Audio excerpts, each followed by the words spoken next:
बिस्मिल्लाहिर्रहमानिर्रहीम। I am Suhel, your mathematics teacher. और कल हम चैप्टर 7 को डिस्कस कर रहे थे, कोऑर्डिनेट ज्योमेट्री को। हमने इसके पहले 2 क्वेश्चन सॉल्व किए थे और क्वेश्चन नंबर 3 के कुछ पोर्शन मैंने आपको रीडिंग के तौर पे दिया था कि आप उनकी कुछ डेफिनेशंस वगैरह पढ़ें। आज हम क्वेश्चन नंबर 3 से स्टार्ट करेंगे और साथ मैंने आपको ये कहा था कि इसका जो पहले 4 पार्ट हैं ABCD, यहाँ से आपके मल्टीपल MCQs बन सकते हैं। आज हम उन 7 MCQs को भी देखेंगे और आगे उसको सॉल्व भी करेंगे। कल जो हमने इंपॉर्टेंट फार्मूला देखा था वो था distance formula, D = x2 - x1 whole square plus y2 - y1 whole square, और इन पूरे के ऊपर क्या है, स्क्वायर रूट है। तो आइए स्टार्ट करते हैं क्वेश्चन नंबर 3 से।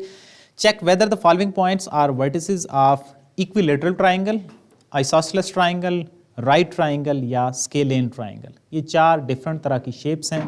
पहली चीज़, इक्विलेटरल ट्राइंगल ऐसी शेप होती है जिसमें तीनों साइडें इक्वल हों और 3 एंगल्स भी इक्वल होंगे, तो वो क्या कहलाएगी, वो आपकी इक्विलेटरल ट्राइंगल कहलाएगी।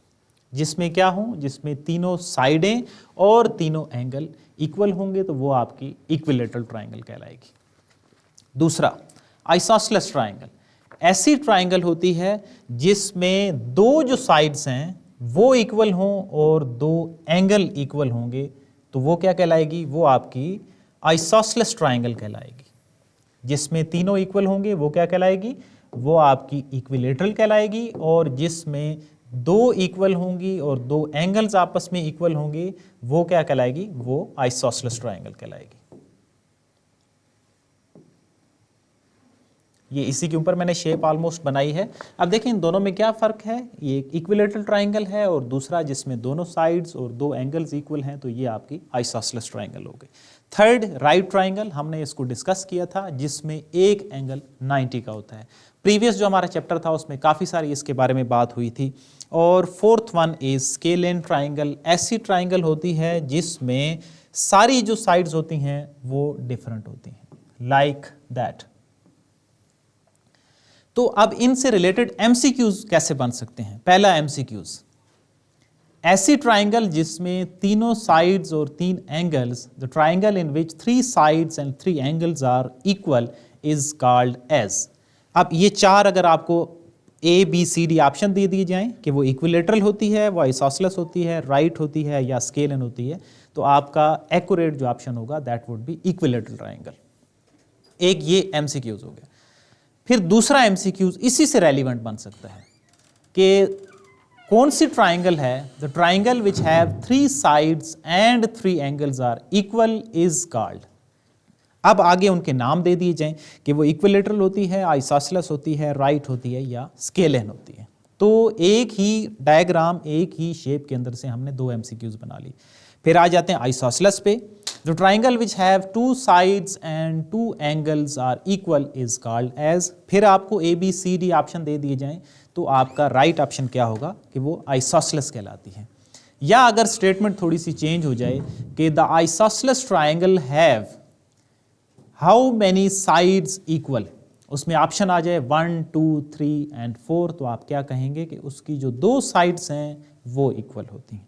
Same is the case with right triangle. ये तो बड़ा नॉन इसका MCQs बन सकता है और आता है कि इसमें कितने जो हैं वो राइट एंगल होते हैं, तो एक इसमें 90 का एंगल होता है। और fourth one, scalene, the triangle which have all the different sides is called as. फिर आपको ABCD चारों ऑप्शन दे दिए जाएं तो आपका जो राइट ऑप्शन होगा that would be scalene triangle. तो इसको आप एज ए MCQs भी मार्क कर लें और इसके मुख्तलिफ आपने MCQs कुछ खुद भी जनरेट करने हैं ताकि आपको डेफिनेशंस भी क्लियर हो जाएं और MCQs भी क्लियर हो जाएं। अब आगे जो इसके पोर्शंस दी हुई हैं, अब हम इनमें से देखते हैं ये जो आपके 6 क्वेश्चंस हैं कि कौन से इनमें से पार्ट्स हैं वो कौन सी ट्राइंगल्स बना रहे हैं। और लास्ट में फिर लिखा हुआ है also find the perimeter of the triangle in each cases, और फिर पेरीमीटर भी फाइंड आउट करना है। तो सबसे पहले आते हैं हम अपने क्वेश्चन नंबर 3 का जो हमारा फर्स्ट पार्ट है। फर्स्ट पार्ट, इसके आपके पास जो वैल्यूज दी गई हैं ये हैं 2, 3, 5, 3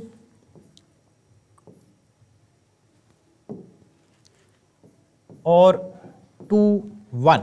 ये हमारे पास वैल्यूज़ हैं, 3 पेयर ऑफ पॉइंट्स हैं, इनको हम नाम दे देते हैं और फिर इनको बारी बारी हम डिस्टेंस फार्मूला लगा के चेक करेंगे और एंड पे इनको एनालिसिस करेंगे कि ये कौन सी ट्राइंगल बन रही है। तो पहले क्या फाइंड आउट करते हैं, पहले हम ए बी डिस्टेंस फार्मूला लगा के चेक करते हैं कि उसकी वैल्यू क्या आ रही है। A B is equal to square root x2 minus x1 5 minus 2 whole square और y2 माइनस y1 यानी कि 3 माइनस 3 होल स्क्वायर। सो इसको अगर हम सॉल्व करें तो ये बन रही है 3 स्क्वायर और ये हमारे पास 0 का स्क्वायर बन रहा है। यहां पे हमारे पास a की वैल्यू रह गई है, वो है 3। ये स्क्वायर और अंडर रूट आपस में कट जाएंगे। The answer of A B is 3। तो ये हमने पहले जो पेयर ऑफ पॉइंट्स थे उन पे हमने डिस्टेंस फार्मूला लगा के उसको चेक कर लिया। अब हम आते हैं सेकेंड वन, वो क्या है, वो हमारे पास है B और C। बी सी को कैसे सॉल्व करेंगे, x2 माइनस x1 यानी कि 2 माइनस 5 होल स्क्वायर और y2 minus y1 whole square. Distance formula को हम काफ़ी दफ़ा यूज़ कर चुके हैं, अभी भी अगर आपको कन्फ्यूजन है तो आप उसको एक दो दफ़ा खुद से सॉल्व करें ताकि आपको उसकी क्लैरिटी हो जाए। तो यहाँ पे अगर हम देखें इसको तो ये आ रहा है -3 का square and second one is -2 का स्क्वायर। कल हमने माइनस वैल्यू के स्क्वायर्स की बात की थी कि अगर उनकी इवन पावर होगी तो वो उस डिजिट्स को क्या कर देगी, वो उसको पॉजिटिव कर देगी। 9 और ये आपके पास 4। The answer is 13 under root. और ये किसका आंसर है, ये बी सी का आंसर है। इससे ज़्यादा ये सॉल्व नहीं हो सकता क्योंकि 13 is not a perfect square, so ये 13 अंडर रूट ही रहेगा। अब आते हैं हमारी जो थर्ड वैल्यू है उसकी तरफ, उसको देखते हैं कि वो उसका आंसर क्या बन रहा है and that would be A C.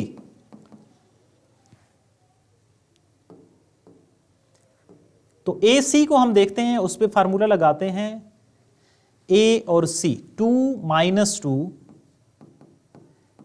Whole square. I hope आपको अब फार्मूला क्लियर होगा। And next one is 1 minus 3 whole square. पहले वाली वैल्यू 0 हो जाएगी और सेकंड वन होगा -2 का स्क्वायर। -2 का भी स्क्वायर क्या होगा, आंसर इज 4। तो स्क्वायर रूट 4 इसका आंसर क्या होगा, 2 होगा। और ये किसका आंसर है, ये ए सी का आंसर है। हमने तीनों जो डिस्टेंस फार्मूला लगा के तीनों वैल्यूज निकाल ली हैं। अब एक तो जहन में ये आता है कि ये तीनों डिफरेंट हैं, एक का आंसर 3 है, एक का अंडर रूट 13 है और एक का 2 है। तो आपके जहन में आएगा कि ये तो स्केलैन बननी चाहिए, लेकिन क्या ये सॉल्व हो के कोई और एक्यूरेट वैल्यू बन सकती है? वो कैसे? देखिए ये 13 अंडर रूट है, ये इन तीनों में से बड़ी वैल्यू है। अगर इसको मैं पैथागोरस थ्योरम अप्लाई करूं, वो क्या होता है, C square is equal to A square plus B square. और ये जो c है ये इसमें से मैं इस बड़ी वैल्यू को कंसीडर करूं, मींस अंडर रूट 13 को, और दूसरी साइड पे क्या आ जाए, 3 का स्क्वायर आ जाए और 2 का स्क्वायर आ जाए। a इसको मैंने इस वैल्यू को नाम दे दिया और b जो है वो ए सी को मैंने नाम दे दिया। तो ये 13 स्क्वायर और अंडर रूट आपस में कैंसिल हो जाएंगे, तो 13 is equal to 9 plus 4। The answer is 13 is equal to 13। तो ऐसी ट्राइंगल जिसमें पैथागोरस थ्योरम अप्लाई हो जाए उसका मतलब क्या होता है कि वो क्या है, वो राइट ट्राइंगल है। तो आप इसको क्या लिखेंगे कि ट्राइंगल जिसको हमने नाम दिए थे ए बी सी के इज राइट ट्राइंगल। तो ये आपका एक्यूरेट इसका आंसर है। अब हम इनको एक राइट ट्राइंगल कैसे बनती है एक डायग्राम से भी, ग्राफ बना के भी देख लेते हैं कि वो किस तरह की शेप बनेगी। लाइक ये एक आपके पास कार्टेशियन कोऑर्डिनेट, ये इस साइड पे x की वैल्यूज पॉजिटिव होती हैं, 1 2 3 4 और 5 डिजिट मैंने इस साइड पे ले लिए। इसी तरह दूसरी साइड पे -1, -3, -4 एंड -5, और ऊपर जो होती हैं वो y की वैल्यूज होती हैं और नीचे y की वैल्यूज जो होती हैं वो नेगेटिव होती हैं। अब ये जो तीनों पेयर ऑफ पॉइंट्स थे ना, A, B और C, उनको हम क्या करेंगे, ड्रा करेंगे इसके ऊपर। A की वैल्यू क्या है, 2 एंड 3। पहला पॉइंट A की वैल्यू है 2 और 3, यानी कि पहला जो पार्ट होता है वो x की वैल्यू होती है और दूसरा जो पॉइंट होता है वो y की वैल्यू होती है। तो x की वैल्यू है 2 और y की वैल्यू है 3, तो इस 3 के सामने एक आप डॉट लगा देंगे। तो ये पहला जो पॉइंट है वो मैंने कंस्ट्रक्ट कर दिया ग्राफ से। सेकेंड पेयर ऑफ पॉइंट क्या है, 5 एंड 3। जो x की वैल्यू है वो 5 है और y की वैल्यू क्या है, 3 है। तो 5 में आप ऊपर चले जाएंगे और 3 के सामने आप निशान लगा देंगे। नेक्स्ट जो थर्ड पेयर है वो हमारे पास है 2 एंड 1। x की वैल्यू 2 है और y की वैल्यू 1 है, तो इस जगह पे उसका निशान लगा देंगे। ये तीनों जो पेयर ऑफ पॉइंट्स हैं वो मैंने ग्राफ के ऊपर ड्रा कर दिए।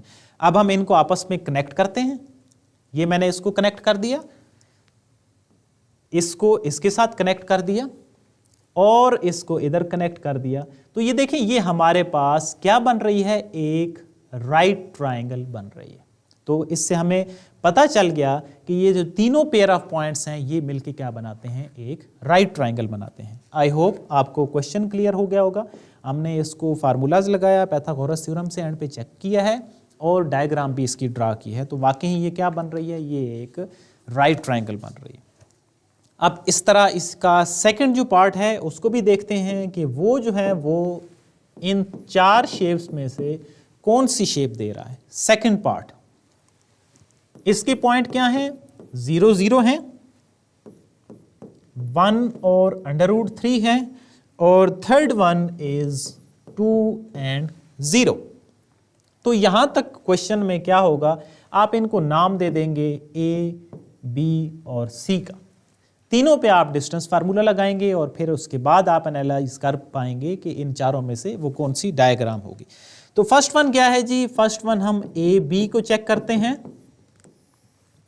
x2 minus x1, 1 minus 0 whole square, and next one is √3 minus 0 whole square। यहां पे 1 ही रहेगा और यहां पे अब मैंने डायरेक्ट जो है वो 3 लिख दी है, क्योंकि प्रीवियस जो क्वेश्चन था उसमें भी हमने नेगेटिव वैल्यू या सिंगल वैल्यू की बात की है। √3 में 0 ऐड करें माइनस करें कोई फर्क नहीं पड़ेगा, सिर्फ वो √3 रहेगा। होल स्क्वायर है, स्क्वायर और अंडर आपस में कट जाएंगे तो आपका आंसर रहेगा 3। ये दोनों मिलके √4 बनाते हैं और √4 आपके पास किस चीज की इक्वल होता है, 2 के इक्वल होता है। तो ये हमने इसका पहला जो पार्ट है डिस्टेंस फार्मूला से वो चेक किया है। अब आते हैं इसके सेकंड पे, वो क्या होगा, वो होगा BC, यानी कि 2 - 1 होल स्क्वायर और 0 minus √3 whole square. Almost similar to the first one. ये जो AB हमने सॉल्व किया है उसी तरह यहाँ पे होगा। यहाँ पे 1 रहेगा, 1 का स्क्वायर 1, और इसको भी मैंने डायरेक्टली 3 क्यों लिख दी है कि ये इस तरह का ही पार्ट है, 0 ऐड हो या सब्ट्रैक्ट हो रहे हो या 0 में से कोई वैल्यू सब्ट्रैक्ट हो रही हो, कोई फर्क नहीं पड़ेगा, सिर्फ साइन का फर्क था। तो साइन नेगेटिव है, होल स्क्वायर है, तो ये उसको पॉजिटिव कर देगा और इसका जो आंसर है वो भी क्या होगा, 2 के इक्वल होगा। ये हमने B और C की जो वैल्यू है उसको फाइंड आउट किया है। आते हैं हमारे नेक्स्ट पार्ट की तरफ एंड दैट इज AC, और उसको चेक करते हैं कि AC हमारे आंसर को क्या करता है। AC 2 - 0 होल स्क्वायर और 0 minus 0 whole square. So the answer is, सिर्फ आपके पास ये बच जाएगा क्योंकि नेक्स्ट वाली तो वैल्यूज ही 0 हैं, वो तो सारी 0 हो जाएंगी। तो AC का जो आंसर होगा वो भी हमारे पास 2 ही रहेगा। अगर हम 1, 2 और 3 को एनालाइज करें तो इससे क्या पता चलेगा कि AB is equal to BC is equal to AC। तो क्या मतलब है इसका? जब तीनों साइडें इक्वल होंगी तो ये क्या कहलाएगी? Triangle ABC is equilateral triangle. तो ABC जो ट्राइंगल है वो इक्विलेटरल है। अब हम इसमें और जो पोर्शन है उसकी बात करते हैं, और वो क्या है? Also find the parameter of the triangle. आपने ट्राइंगल के जो पैरामीटर है उस पे भी बात करनी है। तो सबसे पहले हम उसका फार्मूला लिखते हैं कि फार्मूला क्या होता है। पैरामीटर मैंने पहले भी आपको एग्जांपल दी थी कि अगर आपके पास एक रूम है और एक पॉइंट से आप दरवाजे से स्टार्ट करें और बाहर से सारा आप घूम के आ जाएं, तो एंड पॉइंट तक वो जो सारा बाहर वाली सारी उसकी बाउंड्री होगी वो उसका पैरीमीटर होगा। तो यहां पे जो फार्मूला बनेगा वो क्या होगा?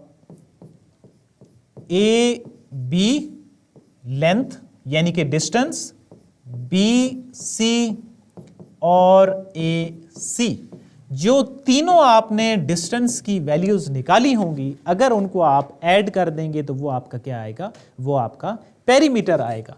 तो आपकी वैल्यूज कौन कौन सी थी? 2, 2 और 2। तो इस सेकेंड पार्ट का जो पेरीमीटर है दैट इज 6। अब आते हैं हमारे इससे पहले वाला जो पार्ट था इसके पेरीमीटर पे।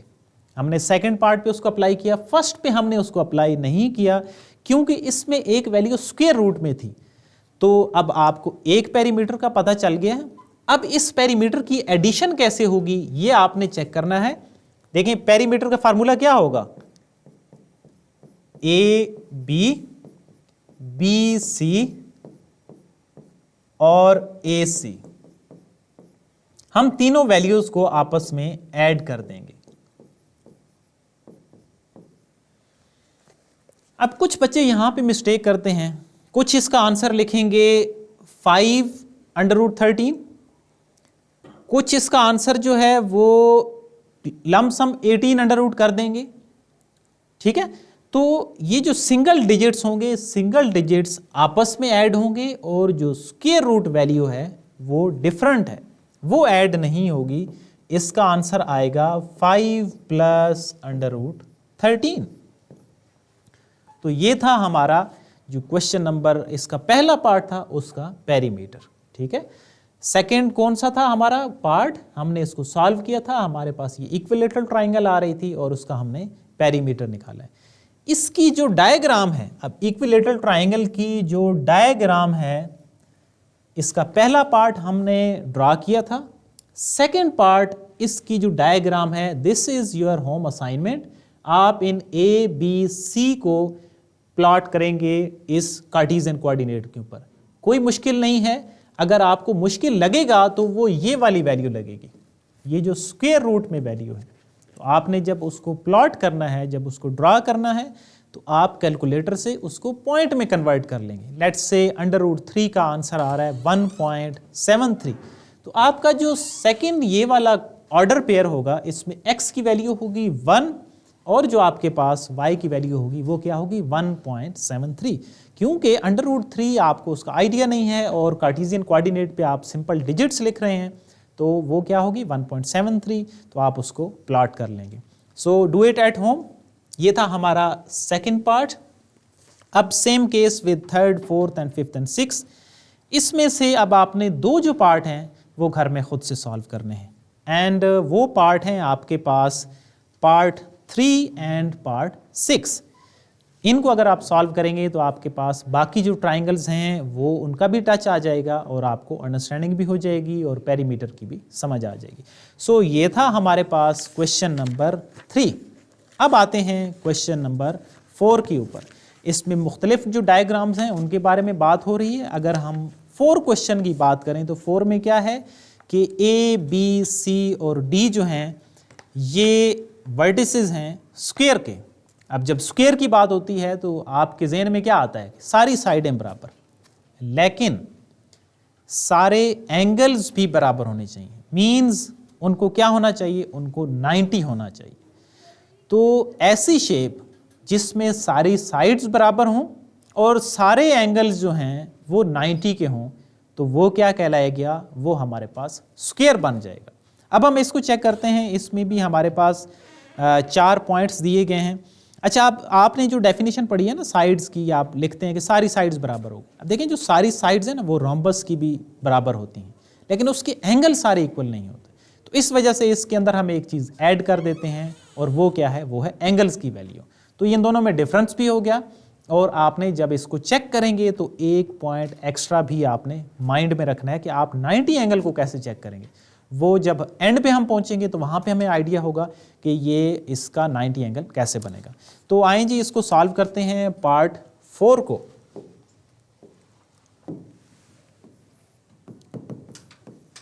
क्वेश्चन नंबर 4, इसके पॉइंट्स दिए गए हैं। ए है -4 and 2, बी है 1 और 4, और सी है 3 और -1, और डी हमारे पास है।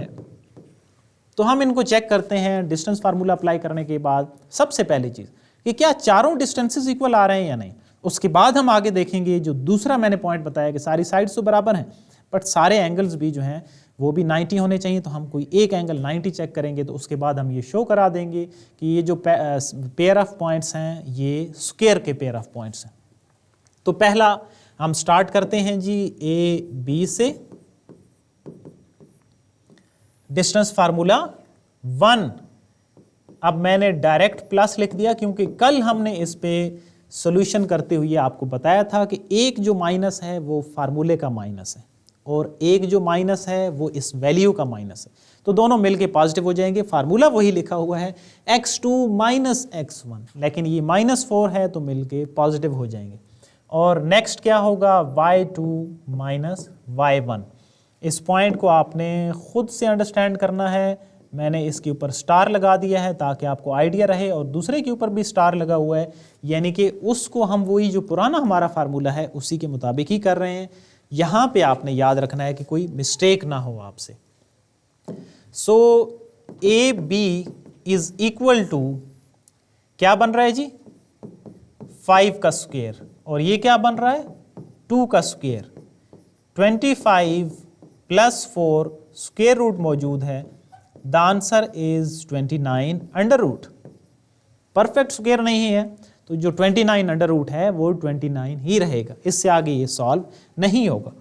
नेक्स्ट पॉइंट पे आते हैं। इसमें क्या होगा आपके पास B और C। अब इसमें 4 चीज़ें हैं तो हम 4 ही डिस्टेंस फार्मूला लगाएंगे। ए बी आपने लगा दिया, फिर आप BC लगाएंगे, फिर आप CD अप्लाई करेंगे, और फिर आप A और D अप्लाई करेंगे, क्योंकि इससे पहले आपके पास 3 पेयर ऑफ पॉइंट्स थे, यहाँ पे एक पेयर ऑफ पॉइंट्स एक्स्ट्रा है, तो एक डिस्टेंस फार्मूला भी एक्स्ट्रा हो जाएगा।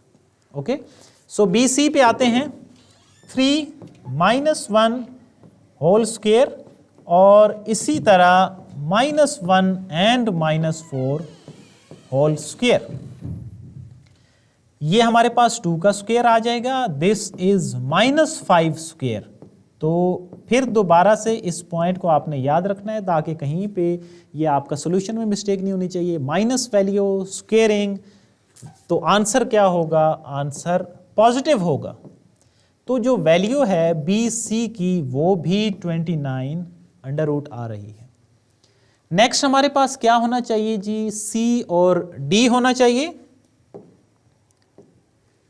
चलें जी देखते हैं सी डी की जो वैल्यू है वो क्या आ रही है जी। अब काफ़ी सारी हमने प्रैक्टिस की है तो मैं इसको 2 स्टेप में ही सॉल्व करूंगा। दरमियान में जो अंडरस्टैंडिंग है वो आपने खुद बनानी है कि जब हमारे पास माइनस वैल्यू हो तो क्या होता है और उनका सोल्यूशन कैसे बनेगा। तो ये देखें -2 -3, the answer is -5, whole square is 25, और ये हमारे पास मैंने इसको डायरेक्ट 4 लिख दिया। -3 + 1 -2 और -2 का whole square, the answer is 4। तो ये वैल्यू भी हमारे पास 29 अंडर रूट ही बन रही है।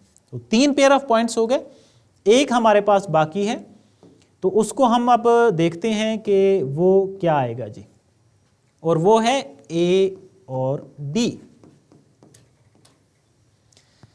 ए D -2 + 4 whole square x2 - x1, similar to with this star, जिस तरह हमने यहाँ पे लगाया है उसी तरह ही आपने इसको अंडरस्टैंड करना है कि ये पॉजिटिव क्यों लिखा गया है। और जो दूसरी वैल्यू है वो है -3 एंड -2 का whole square. So the answer of AD is, ये ऊपर आपके स्टेप सॉल्व हुई हैं, -2 + 4, 2 का स्क्वायर 4 और ये 25। सो the answer of AD is 29√। अगर हम 1, 2, 3 और 4 को आपस में एक दूसरे के साथ कंपेयर करें तो जो सारी वैल्यूज हैं AB, BC, CD और AD, AB is equal to BC is equal to CD is equal to AD, सारों के आंसर इक्वल हैं। तो पहला जो हमने डेफिनेशन का पार्ट था वो अंडरस्टैंड कर लिया कि सारी साइड्स बराबर हैं, मीन स्क्वायर की तरफ बात बन रही है। अब मैं पहले इसको ग्राफ के ऊपर प्लॉट करता हूं और फिर हम उसके अकॉर्डिंग आपको समझाऊंगा कि वो जो दूसरा आपने पोर्शन इसका सॉल्व करना है ना, वो कैसे सॉल्व करेंगे कि ये एक एंगल जो है वो 90 का होना चाहिए। तो आइए देखते हैं, सबसे पहले इसको हम ड्रा करते हैं, एक डायग्राम इसकी बनाते हैं और फिर इसको सोल्यूशन करेंगे जी। तो पहला पेयर ऑफ पॉइंट्स, आपको पेयर ऑफ पॉइंट्स भी समझा दिए कि इस साइड पे क्या होती हैं, पॉजिटिव वैल्यूज होती हैं, दूसरी साइड पे नेगेटिव वैल्यूज होती हैं, ऊपर पॉजिटिव और नीचे नेगेटिव। अच्छा जी, पहला इसमें पॉइंट क्या था, -4 और 2। x की वैल्यू -4 है और y की वैल्यू 2 है, तो ये यहाँ पे ये पॉइंट ड्रा हो जाएगा। नेक्स्ट क्या है, x की वैल्यू 1 एंड y की वैल्यू 4, तो ये x की वैल्यू आपके पास 1 और y की वैल्यू 4, इस जगह पे आप पॉइंट ड्रा करेंगे। नेक्स्ट 3, C, 3 एंड -1, तो 3 और -1 आप नीचे की तरफ एक पॉइंट ड्रा करेंगे। And the fourth one is -2 and -3, तो -2 और -3 आप नीचे की तरफ यहां पे ड्रा करेंगे। इन चारों पॉइंट्स को आपस में कनेक्ट करेंगे। ये एग्जैक्ट स्केल नहीं था, हमने स्केल अपनी तरफ से बनाया, तो थोड़ी सी शेप जो है वो चेंज आ रही है। आप अगर एक्यूरेटली इसको ग्राफ के ऊपर ड्रा करेंगे तो वो बिल्कुल एग्जैक्ट सेम आपका स्क्वायर बनना चाहिए। अब इनको मैंने नाम दे दिया जी A, B, C और D का। चारों साइडें तो इक्वल हो गई। अब एक चीज रहती है वो है कि ये इसका जो एंगल है ना वो 90 होना चाहिए। तो उसके लिए क्या किया, मैंने एक डायगोनल ड्रा कर लिया, डायगोनल D और B। D और B का मैं डिस्टेंस फार्मूला अप्लाई कर रहा हूं। तो D और B पे सबसे पहले डिस्टेंस फार्मूला हम अप्लाई करते हैं।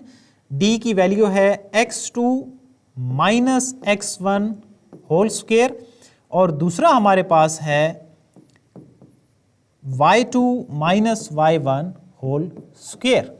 ये क्या बनेगा जी, -2 -1, दिस इज 9 और ये हमारे पास 49 बनेगा, -3 and -4 whole square. The answer is 58 square root. ये मेरे पास DB की लेंथ आ गई।